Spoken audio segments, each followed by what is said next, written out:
Coucou à tous, j'espère que vous allez bien. Alors, aujourd'hui, j'avais envie de me poser un petit peu 5 minutes avec vous pour vous parler à cœur ouvert, voilà, avec toute la transparence que j'ai toujours eue ici. Avant toute chose, je veux que vous sachiez que je ne viens pas du tout d'une manière agressive. Mon but aujourd'hui, c'est absolument pas de juger pour le plaisir de juger, de pointer du doigt juste pour faire du drama. C'est pas du tout mon objectif, bien au contraire, ou de vous forcer à penser comme moi. Je cherche pas du tout à imposer ma vérité, encore moins par la force. Mon idée, c'est juste, voilà, simplement de partager une petite réflexion avec vous, de vous proposer peut-être un autre angle de vue, juste pour éveiller l'esprit et grandir ensemble dans la bienveillance parce qu'on en a grand besoin dans cette communauté de brodeuses. Alors, je sais pertinemment que ce dont je vais vous parler aujourd'hui, beaucoup de gens pensent exactement comme moi, mais n'osent pas le dire par peur de s'en prendre plein la tête ou de tomber du coup sur des personnes malveillantes. Parce qu'on va pas se mentir, il y a des bons et des mauvais partout, et le monde de YouTube n'y échappe pas. Vous me connaissez moi aussi mon tempérament, hein. Je dis tout ce que je pense. J'ai pas de double jeu, donc là j'ai absolument rien à perdre et rien à gagner à vous dire tout cela aujourd'hui. Je reste juste droite dans mes bottes comme je l'ai toujours été et honnête avec vous. En ce moment, je vois passer et j'ai vu passer des choses dans le monde des loisirs créatifs, notamment dans la broderie, sur YouTube qui me dérange un petit peu. Je voulais partager mon ressenti avec vous. Il y a des créatrices de contenu qui ont profité pendant des années de partenariats chinois. Puis, du jour au lendemain, elles ont décidé de ne faire que du français, en se mettant à critiquer ouvertement les produits chinois et en prônant du coup le 100% local. Alors attention, je veux que les choses soient très claires entre nous.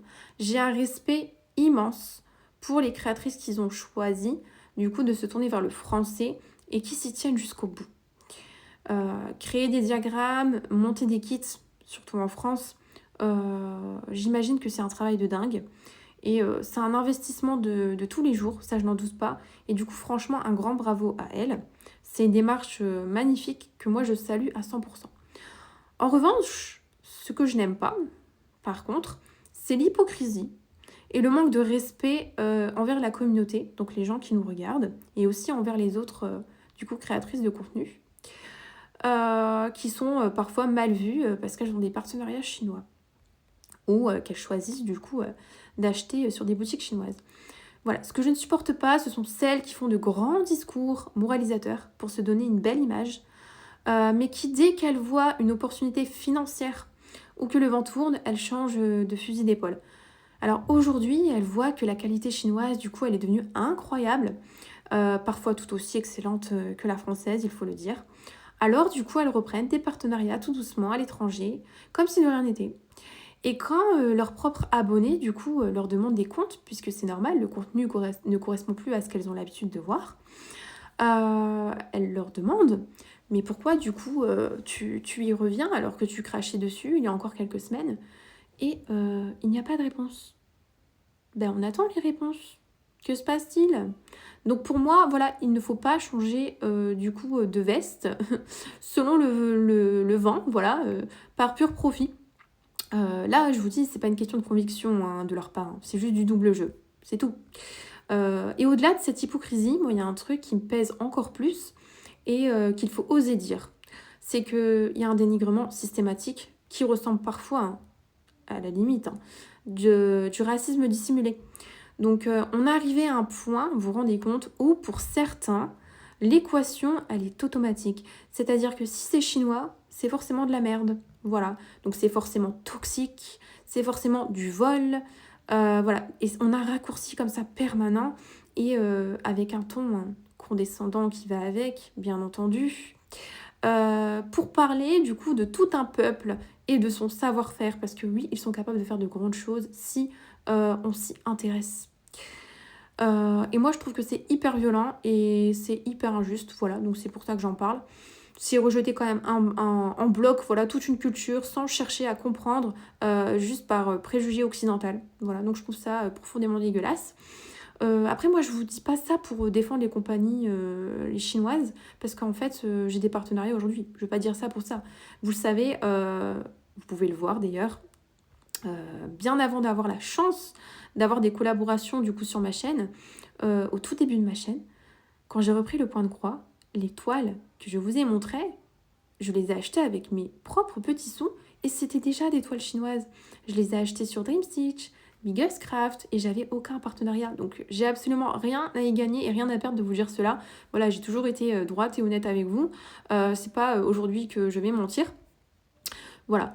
Et justement, du coup, pour aller au-delà de ces préjugés, moi, vous savez que j'ai toujours envie de creuser un petit peu, de comprendre le pourquoi du comment, de vous raconter des petites histoires.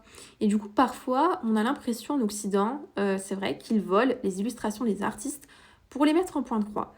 Et en fait, c'est une pure question de mentalité et de différence culturelle. Et je vais vous expliquer un petit peu pourquoi. J'espère que du coup, ces personnes-là qui persistent à dire que leur vol est quelque chose de malveillant, daigneront peut-être à m'écouter jusqu'au bout. Voilà, si elles sont ouvertes d'esprit, bien entendu. Chez nous, on a une vision très individualiste de l'art, c'est-à-dire qu'on a construit tout un système autour de la propriété intellectuelle. Donc c'est mon œuvre, c'est mon nom, c'est mes droits, c'est à moi, et du coup personne n'y touche. Et en Asie, du coup, la vision, elle est beaucoup plus communautaire.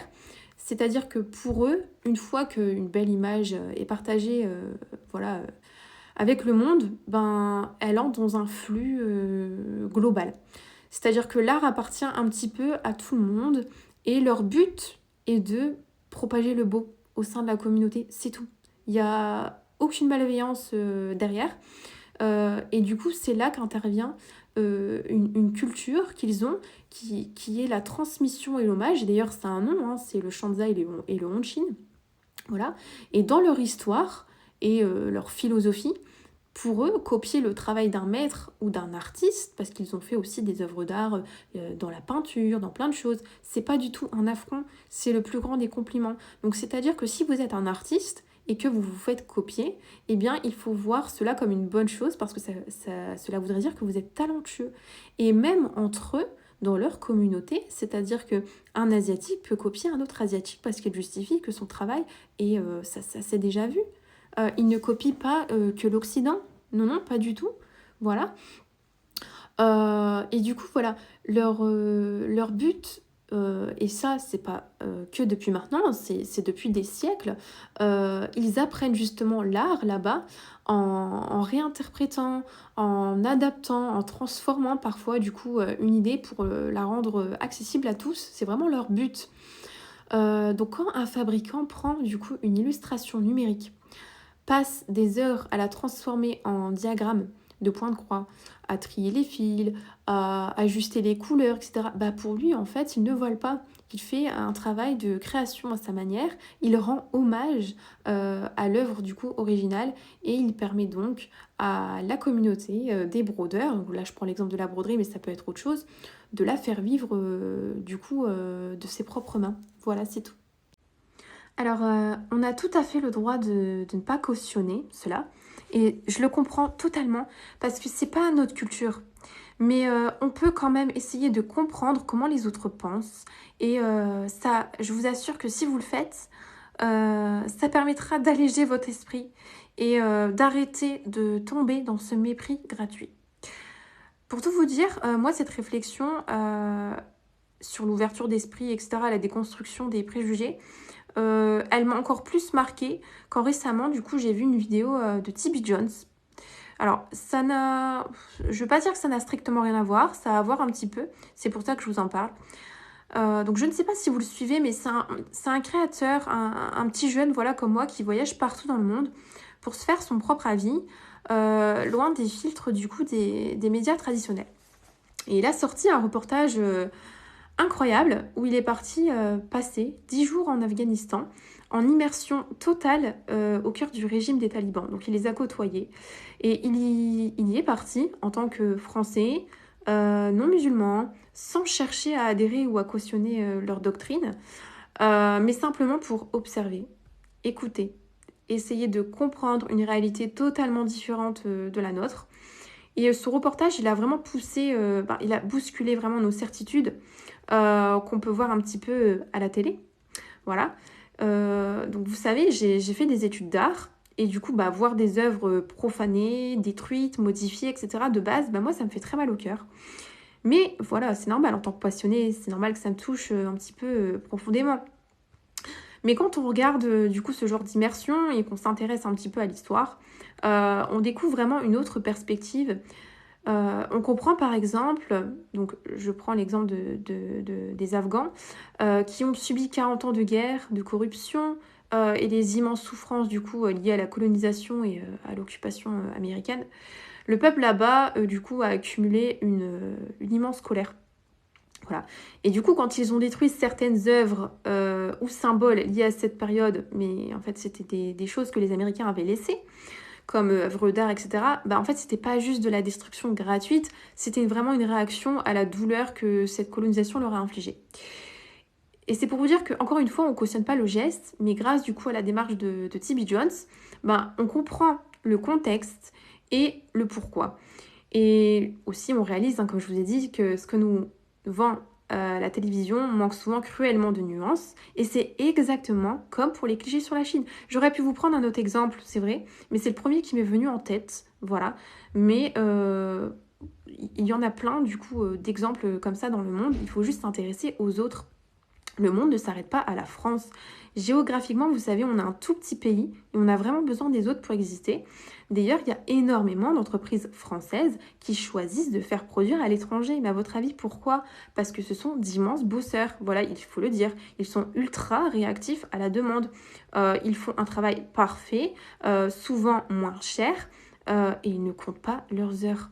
Ils ont une vraie culture du coup de l'effort et du travail bien fait. Pour tout vous dire, ils ont même quasiment pas de vacances, si ce n'est pendant la période du coup du Nouvel An chinois, et encore, il y en a qui bossent pendant cette période. Bref, tout ça pour vous dire que vous pouvez rester sur vos positions, avoir vos préférences, privilégier le matériel français, c'est très bien. Il n'y a absolument aucun problème du coup avec ça. Chacun est libre de ses choix, mais il faut rester ouvert d'esprit, curieux. Mais vous savez, la curiosité, c'est pas forcément mauvais. On peut être curieux dans le bien et on apprend plein de choses, je vous assure.